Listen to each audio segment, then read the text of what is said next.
Assalamualaikum warahmatullahi wabarakatuh. Perkenalkan, nama saya Muhammad Ega Farhan. Di sini saya akan menjelaskan mengenai penelitian saya yang berjudul Pengaruh Culture Shock terhadap minat belajar mahasiswa baru Ilmu Komunikasi Universitas Negeri Jakarta. Latar belakang penelitian ini yaitu karena bahwa ada perbedaan terhadap sifat pendidikan yang ada di perguruan tinggi dengan pendidikan yang ada di bangku sekolah. Dimana ketika memasuki dunia perkuliahan, mahasiswa baru yang mayoritasnya adalah siswa yang baru lulus atau fresh graduate yang sudah terbiasa dengan budaya akademik yang ada di bangku sekolah dan sudah terbiasa dengan materi kurikulum yang terdapat di buku paket dan LKS. Tentunya sistem proses belajar mengajar yang diterapkan di perkuliahan serta sarana dan prasarana yang diterapkan di dunia perkuliahan belum dikenal oleh mahasiswa baru. Selanjutnya, paradigma dan pendekatan penelitian. Paradigma penelitian, jadi di penelitian ini menggunakan paradigma positivisme karena sesuai dengan judul penelitian di mana tujuannya adalah untuk mengetahui pengaruh culture shock terhadap mahasiswa ilmu komunikasi. Sedangkan pendekatan penelitiannya menggunakan pendekatan kuantitatif.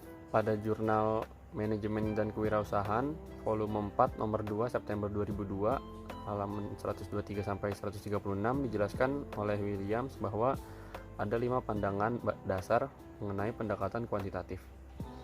Yang pertama, pada dasarnya pemikiran watak, kenyataan, hingga pendekatan kuantitatif memandang kenyataan bagaikan tunggal, konkret, teramati, serta bisa difragmentasi. Yang kedua, pendekatan interaksi antara preset dengan objek penelitiannya, hingga pendekatan kuantitatif memandang bagaikan independen.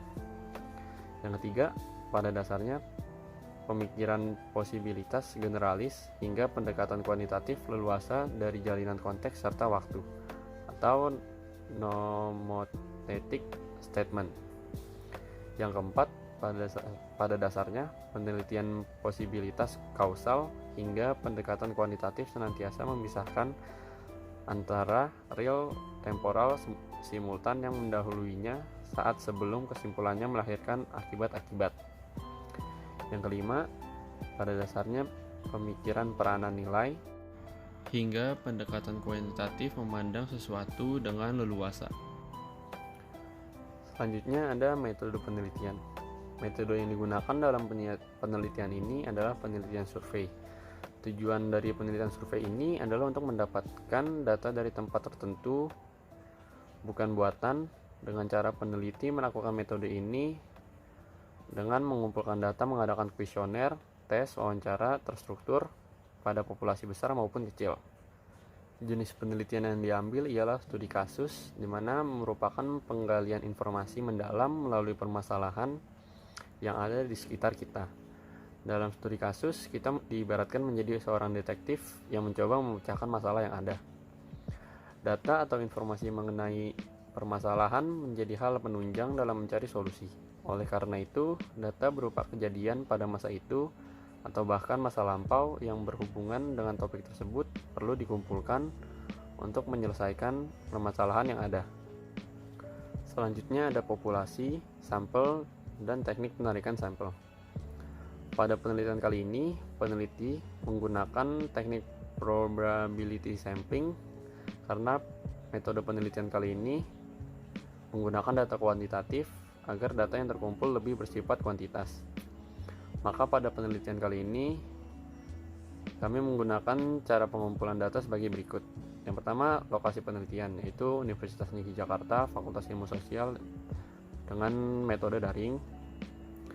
Yang kedua, sumber data, itu agar dapat menyusun penelitian dengan baik dan benar harus adanya pengumpulan data-data baik sekunder maupun primer. Yang ketiga, data primer, yaitu data primer adalah data yang diperoleh peneliti secara langsung dari tangan pertama. Di sini kami akan menggunakan teknik pengumpulan data melalui pengisian kuesioner. Yang keempat, itu data sekunder yang diartikan dengan data yang diperoleh peneliti dari sumber yang sudah ada seperti buku, jurnal, dan internet.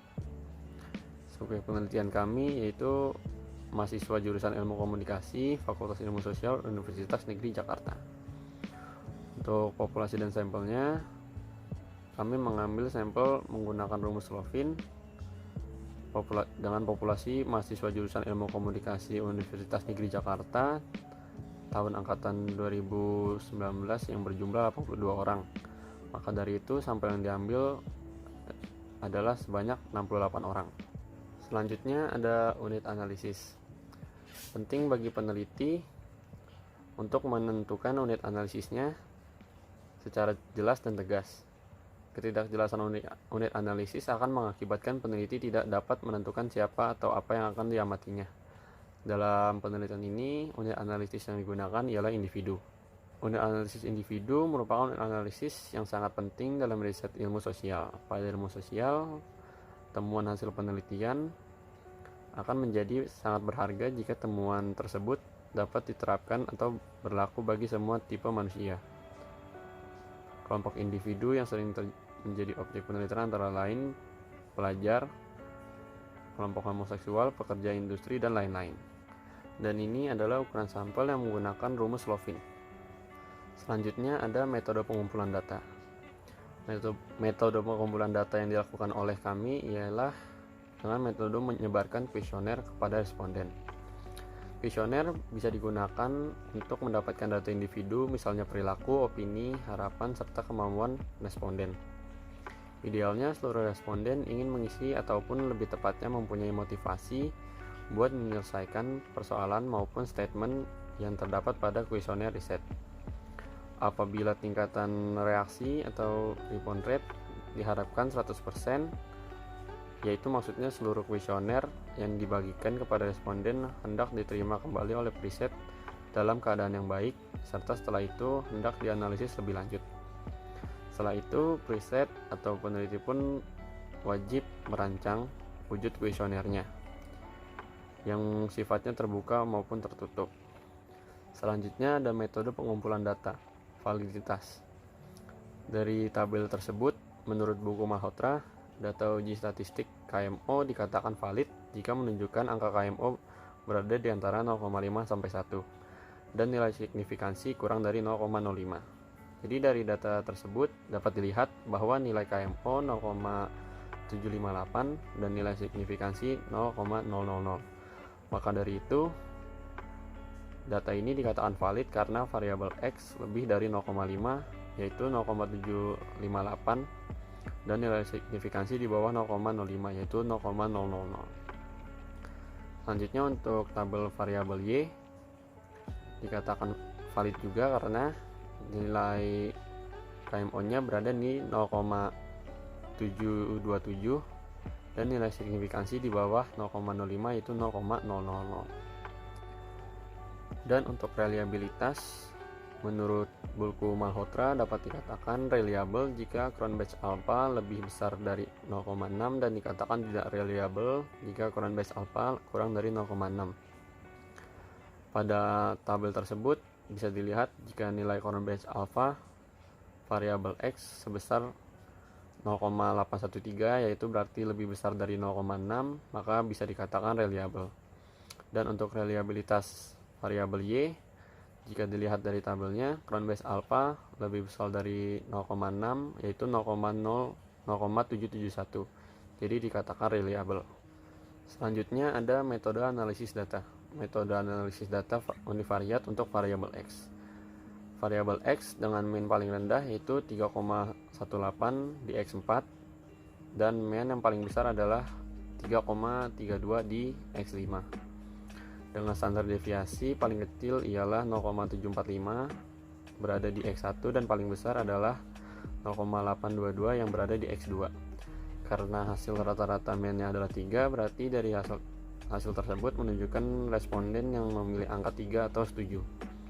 Untuk univariat variabel Y, min paling rendah ialah 2,91 yaitu di Y2 dan min paling besar ialah 3,22 di Y4 dengan standar deviasi paling kecil 0,709 yang berada di Y4 dan paling besar adalah 0,912 yang berada di Y5. Karena hasil rata-rata min juga 3, berarti dari hasil tersebut menunjukkan responden memilih angka 3 atau setuju. Untuk analisis data bivariatnya pada tabel tersebut